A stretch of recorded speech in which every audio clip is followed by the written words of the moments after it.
గల్లీలా current బుగ్గ సక్కగా ఎలుగుతలేదు. ఎన్ని మాటలు చెప్పినా చూడరేంది అన్న. ఆనొస్తే వరదంతా మా ఇంటి ముంగట్నే ఆగుతుందే. గా డ్రైనేజ్ మంచిగా చేపియమంటే పట్టించుకోవేందే.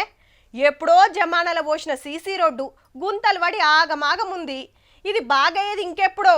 పోరలు రోడ్ల మీద ఆడవట్టిరి. దగ్గర పట్ల ఓ పార్క్ అన్న లేకపాయే. గిట్లుంటది గల్లీలల్లా. అయితే ఇక మున్సిపాలిటీల తారీఖే మారబోతుందిలా. 138 మున్సిపాలిటీలు 15 కార్పొరేషన్లకు 2780 కోట్లు శాంక్షన్ చేసింది మరి సర్కారు. గా పైకంతో సీసీ రోడ్లు, డ్రైనేజీలు, మంచి కరెంటు బుగ్గలు, చక్కటి పార్కులు, కట్టాల్సిన ఆఫీసులు, చెర్లు కుంటలు బాగు చేసుడు, కల్వర్టులు కట్టుడే కాదు, అప్పట్లో కట్టి పడావు పెట్టిన డబుల్ బెడ్రూమ్ ఇళ్లకు సౌలతులు, ఇట్లా 2432 తీర్ల పనులు చేస్తారట. మున్సిపాలిటీకి 15 కోట్లు, కార్పొరేషన్ కు 30 కోట్లు. ఏ పని కావాలంటే ఆ పని చేసుకోవచ్చు. ఇక చెప్పున్నే టెండర్లు పిలుస్తారట. 4-5 నెలల్లో మొత్తం పనులు ఒడవాలని ఆఫీసర్లకు ఆర్డర్ వేసిండు సీఎం సారు.